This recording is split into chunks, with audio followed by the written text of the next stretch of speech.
Chapitre 1er. Navigare necesse est. Au commencement étaient les épices.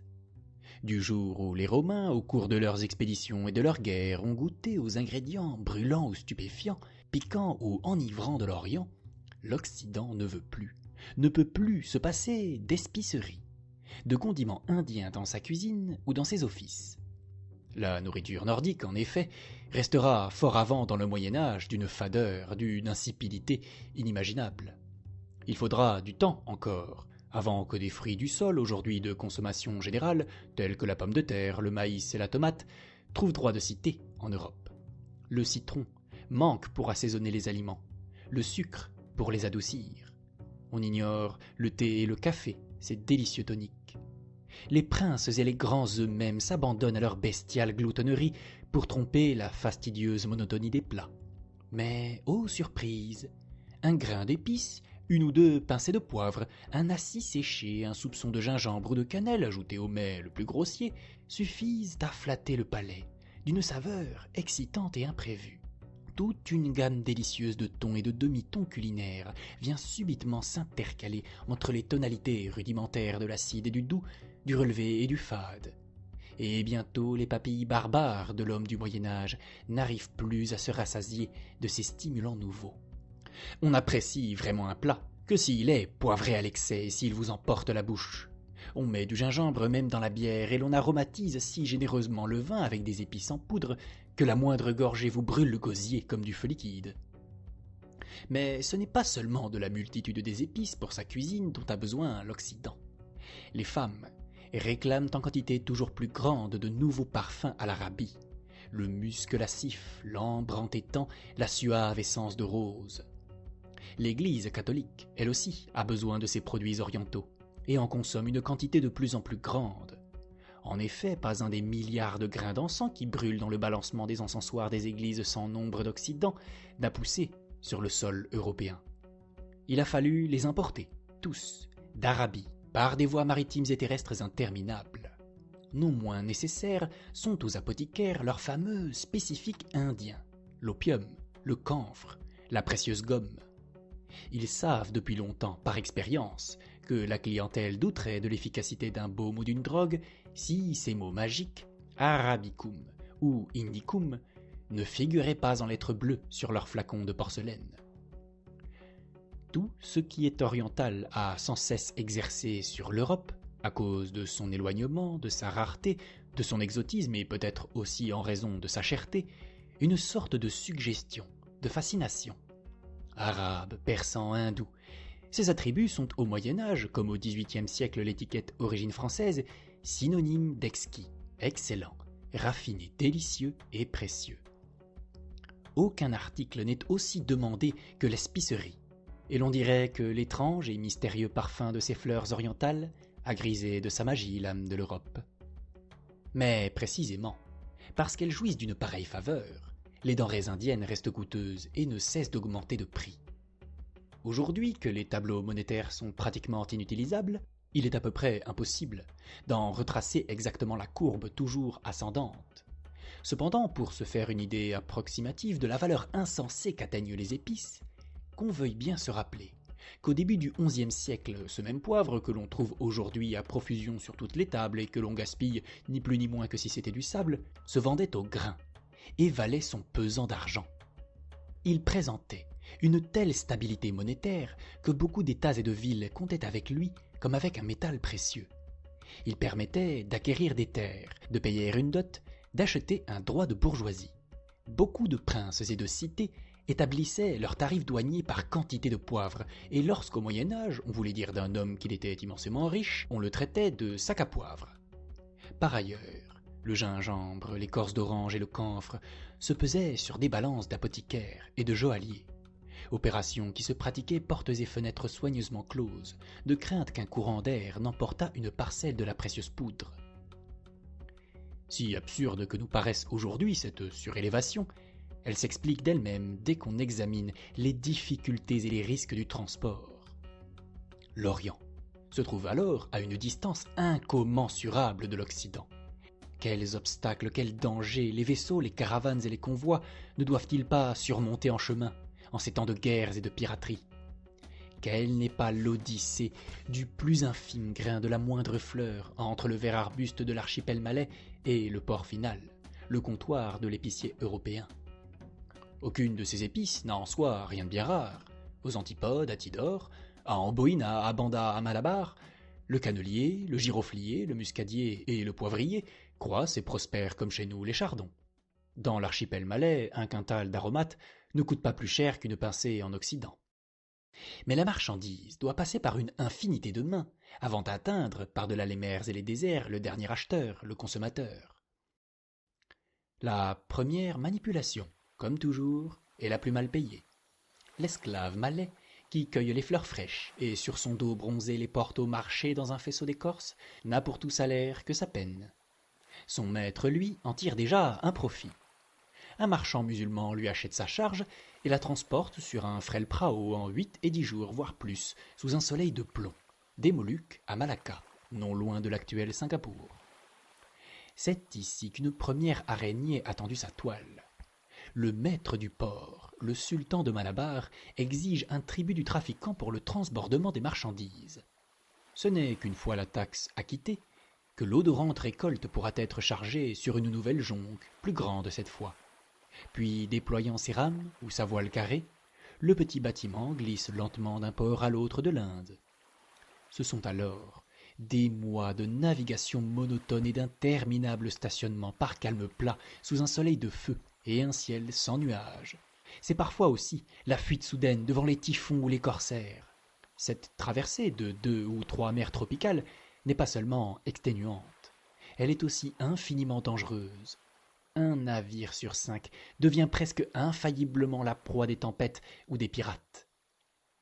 Mais quand Bagdad est enfin dépassé, Ormuz, le port du golfe Persique ou Aden, celui de la mer Rouge, sont atteints, et avec eux les portes de l'Arabie heureuse ou de la Perse. Le nouveau mode de transport qui s'offre à présent n'est pas moins épuisant, ni moins périlleux. Les chameaux, en longues files patientes, attendent par milliers dans ces ports de transit. Sur un signe de leur maître, ils plient docilement le genou et on hisse sur leur dos les ballots de poivre et de muscade. D'un pas lent et balancé, les vaisseaux du désert emportent leur fardeau à travers l'océan de sable. Après un voyage de plusieurs mois, les caravanes arabes amènent la marchandise soit à Beyrouth ou à Trébizonde, en passant par Bassora, Bagdad et Damas, nom évocateur des 1001 nuits, soit au Caire, par la route de Djeddah. Ces pistes interminables sont fort anciennes et étaient déjà familières aux marchands au temps des pharaons et des Bactriens. Malheureusement, les pirates bédouins les connaissent fort bien aussi. Une agression audacieuse anéantit souvent d'un seul coup le fruit de plusieurs mois d'efforts. Ce qui a échappé aux bédouins et aux tempêtes de sable passe par les mains de brigands officiels, les émirs du Hedjaz, les sultans d'Égypte et de Syrie, qui prélèvent un tribut considérable sur chaque chamelet, sur chaque sac. On évalue à 100 000 ducats les droits de transit annuellement perçus sur le trafic des épices par un seul de ces forbans, le sultan d'Égypte. Maintenant, supposons Alexandrie et les Bouches du Nil atteintes sans encombre. Là encore, un ultime profiteur, et non des moindres, guette sa proie, la flotte vénitienne. Depuis le perfide anéantissement de sa rivale Byzance, la petite République a le monopole du commerce des épices orientales. Au lieu de transporter la denrée plus loin, on l'amène directement au Rialto, où les facteurs allemands, flamands et anglais l'achètent aux enchères. Puis des chariots aux roues robustes emportent à travers les neiges et les glaces des cols alpins ces mêmes fleurs qui, 2 ans plus tôt, s'épanouissaient au soleil des tropiques. Finalement, la marchandise parvient aux détaillants et à la clientèle. Les aromates, comme le dit mélancoliquement Martin Benaïm dans sa fameuse Pomme de terre de 1492, passent par une douzaine de mains avant de toucher le consommateur. Cependant, s'ils sont 12 à se partager les profits de ce commerce, l'affaire n'en reste pas moins extrêmement intéressante pour chacun d'eux. Malgré tous ces risques et ces dangers, le trafic des épices au Moyen Âge reste de beaucoup le plus fructueux de tous les trafics. vu le faible volume de la marchandise. Qu'importe si sur 5 navires, 4 coulent avec leur cargaison, l'expédition de Magellan nous fournit un exemple de ce genre. Si sur 265 hommes, 200 ne reviennent pas, le marchand, lui, y trouve son compte. Qu'un seul de ces vaisseaux, le plus petit des 5, revienne au bout de 3 ans chargé d'épices, les gains compenseront largement les pertes, car, au XVe siècle, le moindre sac de poivre vaut infiniment plus qu'une vie humaine. Et comme alors, comme de tout temps du reste, l'homme n'était pas avare de son existence et qu'un furieux besoin d'aromates se faisait sentir, rien d'étonnant que ce calcul s'avéra toujours juste. Les palais de Venise, ceux des Fugger et des Wesler, ont été presque uniquement édifiés avec les bénéfices du commerce des aromates. Mais les gros profits suscitent inévitablement l'envie. Toute prérogative est considérée par le voisin comme une injustice. Depuis longtemps, les Génois, les Français, les Espagnols voient d'un œil jaloux l'habile Venise drainer cette marée d'or dans le Canale Grande, et regardent avec plus de colère encore du côté de l'Égypte et de la Syrie, où l'islam dresse une barrière infranchissable entre les Indes et l'Europe. Aucun navire chrétien n'a le droit de croiser dans la mer Rouge, aucun marchand chrétien ne peut même la traverser. Tout le négoce entre les Indes et les Roumis passe nécessairement par les mains des Mouros, les commerçants turcs et arabes, ce qui a non seulement pour effet de renchérir inutilement la marchandise vis-à-vis de l'acheteur européen, de sevrer le commerce occidental d'une partie de ses bénéfices, mais encore de faire émigrer vers l'Orient tout le stock de métal précieux, puisque les produits européens n'atteignent pas à beaucoup près la valeur d'échange des coûteuses denrées indiennes. Cette situation incite de plus en plus vivement l'Occident à se soustraire à l'onéreux et humiliant contrôle. Et un beau jour, les énergies se groupent. Une croisade est décidée. Les croisades ne sont pas simplement, comme des esprits romantiques les ont souvent dépeintes, une tentative mystico-religieuse en vue d'arracher les lieux saints aux infidèles. Cette première coalition européo-chrétienne représente aujourd'hui le premier effort logique et conscient, ayant pour but de briser la barrière qui ferme l'accès de la mer Rouge et d'ouvrir les marchés orientaux à l'Europe, à la chrétienté. L'entreprise ayant échoué, l'Égypte n'ayant pu être enlevée aux musulmans et l'islam continuant d'occuper la route des Indes, il fallait nécessairement que s'éveillât le désir de trouver un nouveau chemin, libre, indépendant. L'intrépidité qui poussa Colomb vers l'ouest, Bartholoméu Dias et Vasco de Gama vers le sud, Cabot vers le nord, vers le Labrador, est née avant tout de l'ardente volonté de découvrir des voies maritimes franches de toute servitude, et d'abattre en même temps l'insolente hégémonie de l'islam. Dans les grandes inventions et découvertes, l'élan spirituel, moral, fait toujours fonction de force accélératrice, mais la plupart du temps, l'impulsion réalisatrice décisive n'est due qu'à des facteurs matériels. Sans doute la hardiesse des idées de Colomb et de Magellan aurait suffi à enthousiasmer les rois et leurs conseillers, mais jamais personne n'eût financé leurs projets. Jamais les princes ni les spéculateurs ne leur eussent équipé une flotte, si l'on avait eu, en même temps, la perspective de récupérer au centuple les dépenses. Derrière les héros de cette époque se cachent les forces agissantes, les commerçants. L'impulsion première elle-même a eu des causes essentiellement pratiques. Au commencement étaient les épices.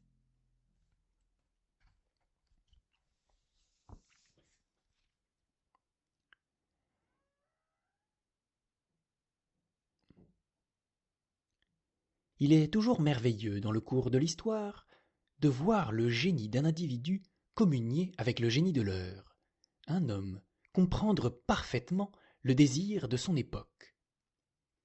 Parmi les pays d'Europe, il en est un qui n'a pu, jusqu'ici, accomplir sa part de la mission européenne, le Portugal, qui vient de se libérer de la domination maure dans de longues et interminables luttes.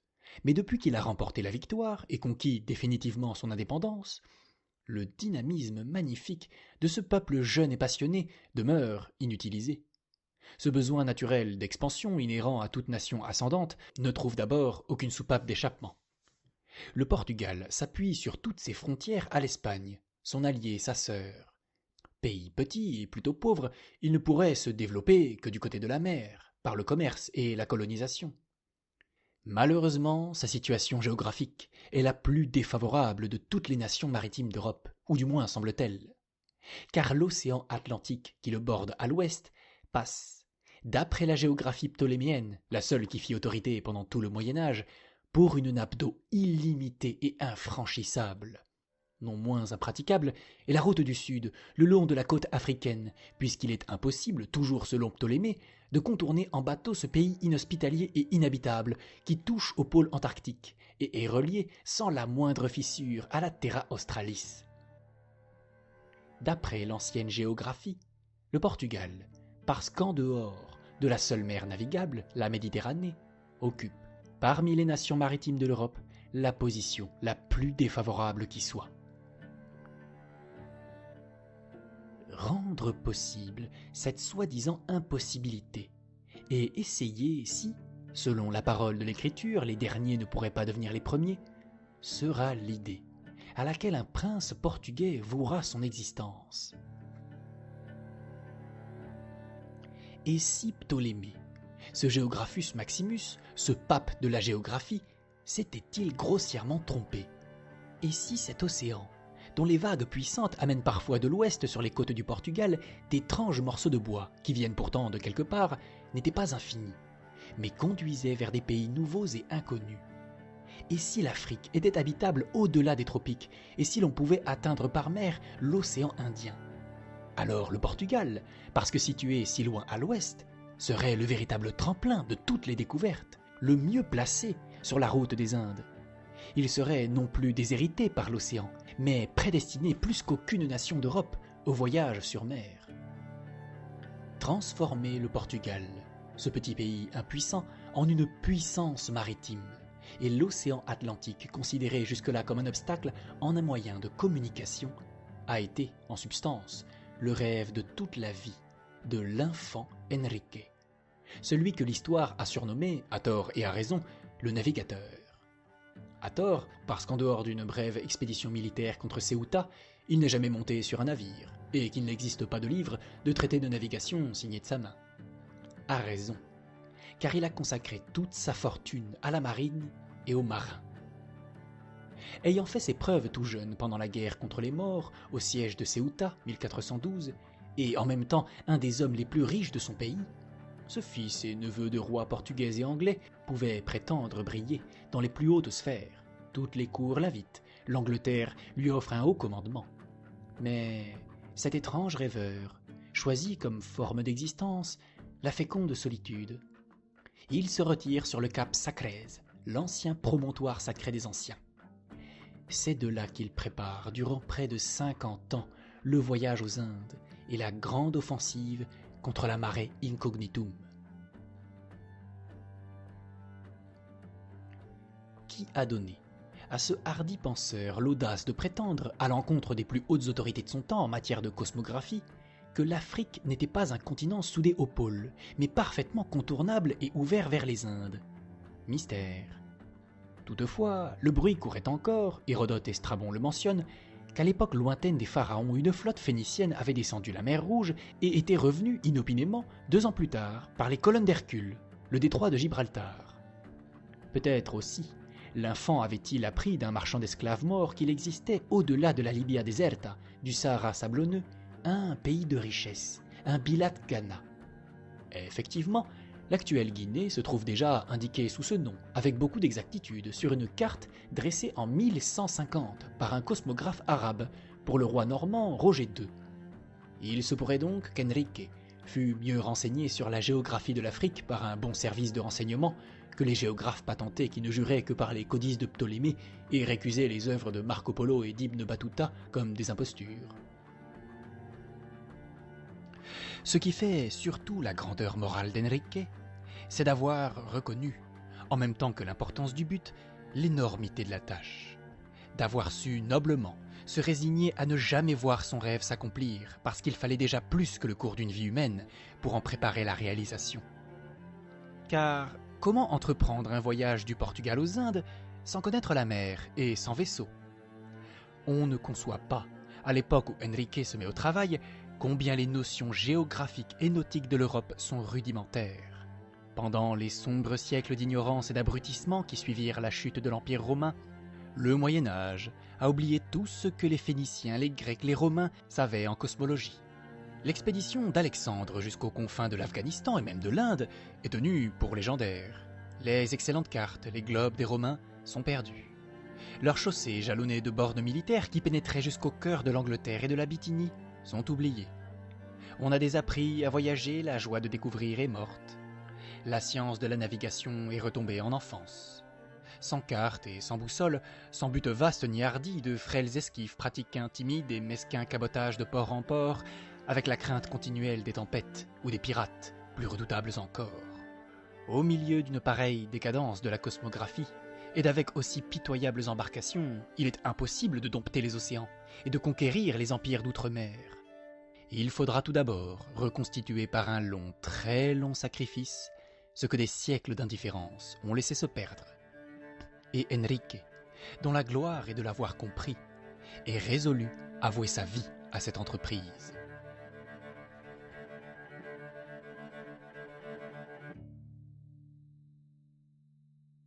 Seuls quelques murs en ruine subsistent encore de l'ancien château que le prince Enrique avait fait construire sur le cap Sacrez et qu'un ingrat héritier de sa science, Francis Drake, pilla et détruisit. À travers les ombres et les voiles de la légende, il est difficile de discerner de quelle façon l'enfant a élaboré ses vastes plans de conquête. D'après les récits, un peu romancés peut-être, de ses chroniqueurs intimes, il fit d'abord venir une foule de livres et de cartes de tous les coins du monde, et appela auprès de lui des savants arabes et juifs. Tout capitaine, tout marin qui rentrait de voyage fut interrogé. Leurs rapports, leurs communications furent consignés dans des archives privées. En même temps, une série d'expéditions était organisée. Sans arrêt, on s'attacha au perfectionnement de l'art de la construction navale. Aux antiques barcas, aux barques de pêche non pontées, véritables naos, comptant 18 hommes d'équipage, succèdent en quelques années de robustes cotres de 80 et 100 tonnes, capables de tenir la mer par gros temps. Ce nouveau et excellent modèle de bateau nécessite à son tour un nouveau type de marin. Au pilote s'adjoint un maître de l'astrologie, un spécialiste de la navigation qui sait lire les portulans, calculer la déclinaison astrale et tracer les méridiens. Théorie et pratique s'unissent dans une collaboration féconde. Ainsi émerge peu à peu systématiquement une race de navigateurs et de découvreurs dont l'avenir s'annonce glorieux. De même que Philippe de Macédoine laisse à son fils Alexandre son irrésistible phalange pour conquérir le monde, de même Enrique lègue au Portugal la flotte la plus moderne, la meilleure de son époque, les plus habiles nautonniers pour vaincre l'océan. Mais il appartient au destin tragique des précurseurs de mourir au seuil même de la terre promise, sans la voir. Enrique n'a pas assisté à une seule de ces grandes découvertes qui ont conféré l'immortalité à son pays. L'année de sa mort, 1460, on n'a encore obtenu aucun résultat tangible dans le domaine géographique. La fameuse découverte des Açores et de Madère ne fut en réalité qu'une redécouverte. Le Portolano Laurentino les signale déjà en 1315. Les Naos se sont timidement risqués sur la côte occidentale de l'Afrique, mais en un demi-siècle ne sont pas encore descendus jusqu'à l'équateur. Un trafic peu glorieux a commencé, la traite des Noirs. Autrement dit, on enlève en masse les nègres sur la côte du Sénégal pour les vendre sur le marché d'esclaves de Lisbonne. On trouve aussi un peu de poussière d'or. Ces maigres et insignifiants débuts sont tout ce qu'Enrique a vu de l'œuvre qu'il a conçue. En réalité, le résultat décisif est cependant déjà acquis. Le grand progrès pour la marine portugaise ne réside pas en effet dans la distance parcourue, mais dans l'influence morale, dans l'accroissement du goût des entreprises et dans la destruction d'une fable dangereuse. À travers les siècles, les gens de mer racontaient tout bas que, passé le Cap Non, la navigation était impossible. Au-delà commençait immédiatement la mer verte des ténèbres. Malheur aux navires qui s'aventuraient dans ces parages mortels. Sous ces latitudes, l'ardeur du soleil faisait bouillir la mer. Les bordages et les voiles prenaient feu aussitôt, et le chrétien qui osait pénétrer dans le pays de Satan, lequel était désolé comme un paysage lunaire, était métamorphosé sur-le-champ en nègre. Les marins éprouvaient une terreur si insurmontable pour tout voyage le long de la côte africaine que le pape, pour procurer à Henrique des hommes en vue de ses premières expéditions, dut promettre aux volontaires pleine et entière rémission de leurs péchés. Aussi Quel triomphe lorsque Gil et Hannes doublent en 1434 ce cap Non, soi-disant infranchissable, et peut écrire, à propos de la Guinée, que le grand savant Ptolémée n'était qu'un vieux radoteur. « Car, dit-il, la navigation y est aussi facile que chez nous, et le pays est en outre d'une beauté et d'une richesse extrême. »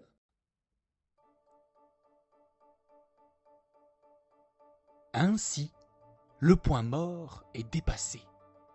Le Portugal n'a plus besoin de faire d'efforts pour constituer ses équipages, amoureux d'aventures et aventuriers, à court de tous les pays pour se mettre à son service. Chaque nouveau voyage couronné de succès enhardit les navigateurs. Une nouvelle race d'hommes jeunes et intrépides éclot soudain, auxquels l'aventure est plus chère que la vie. Navigare necesse est, vivere non est necesse. Le vieil adage des marins a retrouvé son empire sur les esprits. Et toutes les fois qu'une génération ferme et résolue se met au travail, l'univers se transforme. C'est pourquoi la mort d'Henrique ne représente qu'une pause avant le grand élan. À peine l'énergique roi João II est-il monté sur le trône, qu'il se produit un essor qui dépasse toute attente. Ce qui n'avançait jusque-là qu'avec la lenteur de l'escargot marche maintenant à pas de géant. Hier encore, on s'émerveillait d'avoir, en 12 ans, franchi les quelques centaines de milles qui séparent Lisbonne du cap Bojador, et en 12 autres années de lente progression, avoir réussi à atteindre le cap Vert. Aujourd'hui, un bond en avant de 100-500 milles n'a plus rien d'extraordinaire. Nous seuls, qui avons assisté à la conquête de l'air, qui, au début du siècle, nous extasions à la pensée qu'un aéroplane parti du champ de Mars avait pu tenir l'air 3, 5, 10 kilomètres, et avons vu plus tard survoler continents et océans, nous seuls peut-être, sommes capables de comprendre l'intérêt passionné, l'enthousiasme vibrant avec lequel l'Europe accueille les brusques succès du Portugal. En 1471, l'équateur est atteint. En 1484, Diego Cam débarque à l'embouchure du Congo. En 1486, le rêve prophétique d'Henrique s'accomplit. Un navigateur portugais, Bartolomeu Dias, touche à la pointe sud de l'Afrique, le cap de Bonne-Espérance, baptisé d'abord par lui, sans doute à cause des tempêtes qu'il y essuie, Cabo Tormentoso. Mais bien que l'ouragan ait déchiré sa voilure et brisé ses mâts, le hardi conquistador continue sa route. Il est déjà en vue de la côte occidentale, d'où les pilotes musulmans pourraient facilement le conduire aux Indes, lorsque son équipage se révolte. C'est assez pour cette fois. Le cœur ulcéré, Bartolomeu Dias doit faire demi-tour, renonçant par la faute d'autrui à la gloire d'être le premier Européen à avoir frayé la route des Indes. Et c'est un autre Portugais, Vasco de Gama, qu'à cette occasion Camoens glorifie dans des vers immortels. Comme toujours, le pionnier, l'initiateur infortuné, est oublié au profit du réalisateur plus heureux. Toutefois, l'acte décisif est effectué. Pour la première fois, la configuration géographique de l'Afrique se trouve précisée. Ptolémée reçoit un démenti formel. Il existe bien une route maritime des Indes. Les disciples et les héritiers d'Henrique ont réalisé le rêve de sa vie, 26 ans après la mort de leur maître. Le monde tourne maintenant des regards étonnés et envieux vers cet insignifiant petit peuple de marins relégué à l'extrême pointe de l'Europe. Pendant que les grandes puissances, la France, l'Allemagne, l'Italie, s'entredéchirent dans des guerres stupides, leur frère cadet, le Portugal, décuple, centuple son champ d'action. Rien ne peut plus entraver son formidable essor. Il est devenu, du jour au lendemain, la première nation maritime du monde. Il a acquis par son activité non seulement de nouvelles provinces, mais même de véritables continents. 10 ans encore, et le plus petit État d'Europe pourra prétendre posséder et régir un territoire plus vaste que l'Empire romain au temps de sa plus grande extension. Il est évident qu'en essayant de réaliser des prétentions aussi exagérément impérialistes, le Portugal ne tardera pas à épuiser ses forces.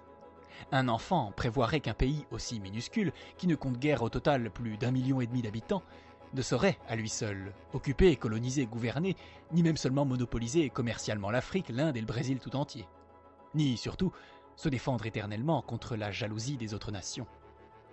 Une seule goutte d'huile ne peut suffire à rendre étale une mer démontée. Un pays grand comme la main, soumettre des pays 100 fois plus étendus. Et raisonnablement, l'expansion illimitée du Portugal représente une absurdité, une donquichotterie de la plus dangereuse espèce. Mais ce qui est héroïque est toujours déraisonnable, irrationnel. Chaque fois qu'un homme ou un peuple s'impose une mission qui dépasse sa mesure, ses forces se haussent à un niveau insoupçonné. Jamais peut-être une nation ne s'est aussi magnifiquement synthétisée dans une période glorieuse que le Portugal à la fin du XVe siècle. Il possède tout à coup non seulement un Alexandre, des Argonautes en Albuquerque, Vasco de Gama et Magellan, mais un Homère en Camoens, un Tite-Live en Barros. Des savants, des architectes, de grands commerçants lui naissent spontanément. Comme la Grèce au temps de Périclès, l'Angleterre sous Élisabeth, la France sous Napoléon, ce peuple réalise son idée profonde sous une forme universelle et la met en évidence aux yeux du monde. Pendant 1 heure de l'histoire du monde, le Portugal est la première nation de l'Europe, le guide de l'humanité. Mais les hauts faits d'un peuple profitent toujours aux autres peuples. Tous sentent que cette poussée dans l'inconnu a bouleversé tous les concepts et mesures admis jusqu'ici, toutes les notions de distance, et dans les cours, dans les universités, on attend avec une impatience fébrile les dernières nouvelles de Lisbonne. Grâce à une merveilleuse clairvoyance, l'Europe comprend tout à coup que les grands voyages et les découvertes vont transformer davantage l'univers que toutes les guerres et la grosse artillerie, qu'une époque séculaire, millénaire, le Moyen-Âge, est révolue, et qu'une autre commence, celle des temps modernes, qui pensera et créera dans des dimensions plus vastes. C'est pourquoi l'humaniste florentin Politian, pressentant ce moment historique, prend solennellement la parole pour glorifier le Portugal. Et la gratitude de toute l'Europe civilisée s'exprime par sa bouche en ces termes enthousiastes.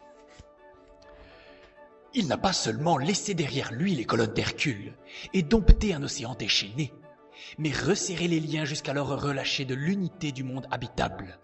À quelles nouvelles possibilités et à quels avantages économiques, à quelle élévation du savoir, à quelle confirmation de la science antique dont on récusait jusqu'à présent l'exactitude, n'est-on pas maintenant en droit de s'attendre? De nouveaux pays, de nouvelles mers, de nouveaux mondes ont émergé des ténèbres séculaires. Le Portugal est aujourd'hui le gardien, la sentinelle d'un second univers.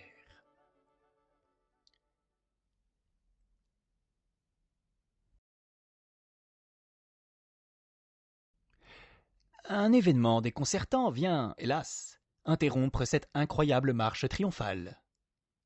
Le second univers semble déjà atteint par la voie orientale. Le sceptre et les trésors de l'Inde paraissent déjà assurés au roi Joao. Depuis que le cap de Bonne-Espérance a été doublé, personne ne peut plus devancer le Portugal, ni même le suivre dans la voie qu'il a prise, car Henrique le navigateur avait eu la prudence de faire garantir aux Portugais, par bref spécial du pape, la propriété exclusive de tous les continents, mers et îles qu'il découvrirait au-dessous du cap Bojador. Et 3 autres papes avaient confirmé cette étrange donation, au terme de laquelle la maison des Viséus recevait en apanage tout l'Orient encore inconnu et des millions d'habitants. Avec d'aussi indiscutables garanties entre les mains, on ne se sent généralement pas enclin aux affaires hasardeuses. Rien d'étonnant donc que le Beatus Possidens, que Joao II, eût montré peu d'intérêt pour les projets confus de ce Génois inconnu qui réclamait avec emphase toute une flotte para buscar el Levante por el Ponente, pour gagner les Indes par l'ouest. Certes, on avait aimablement accordé audience à Messer Cristoforo Colombo au palais de Lisbonne. On ne lui avait pas opposé un refus brutal, mais on s'en était tenu là. On se rappelait trop bien que toutes les expéditions visant les fabuleuses Antilles et le Brésil, lequel devait se trouver quelque part à l'ouest, entre l'Europe et les Indes, avaient, les unes après les autres, lamentablement échoué.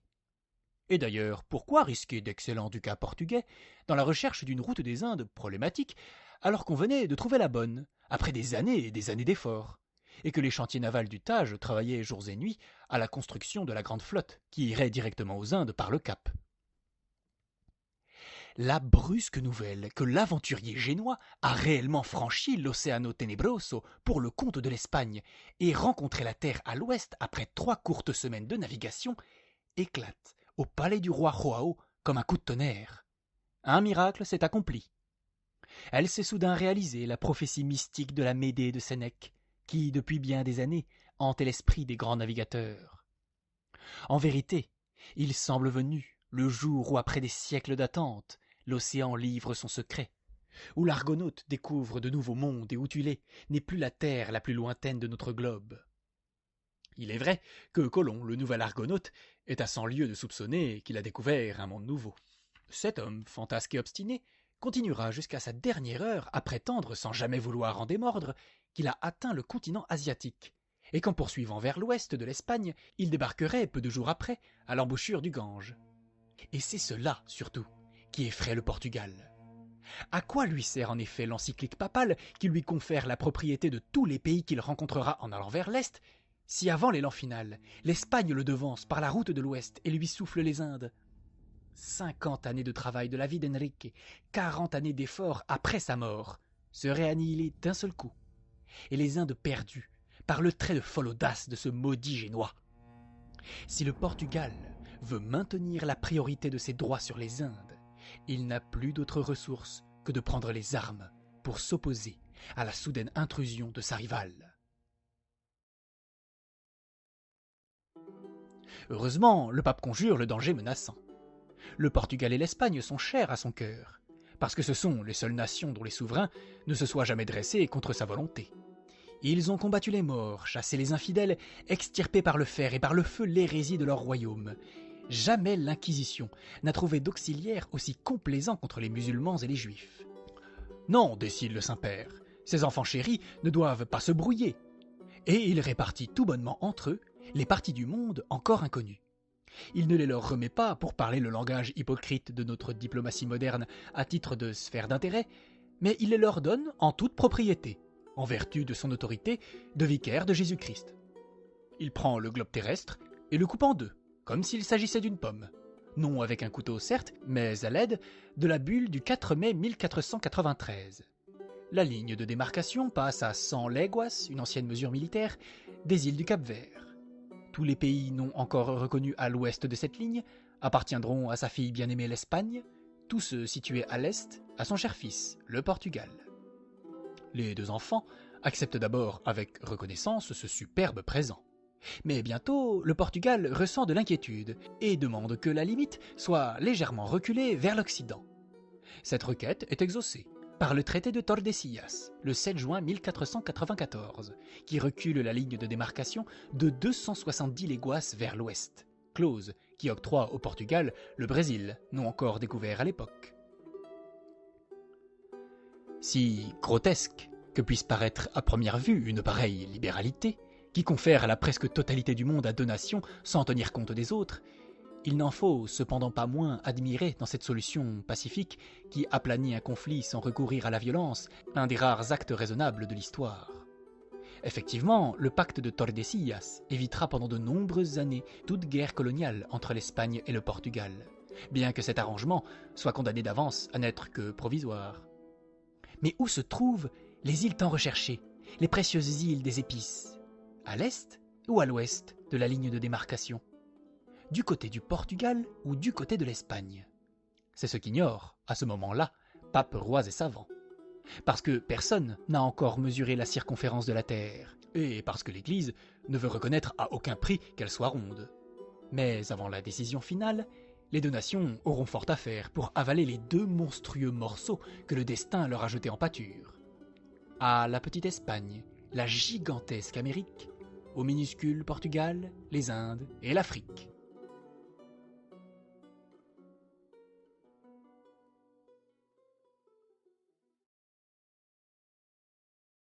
Le succès de Colomb a provoqué en Europe un étonnement sans bornes.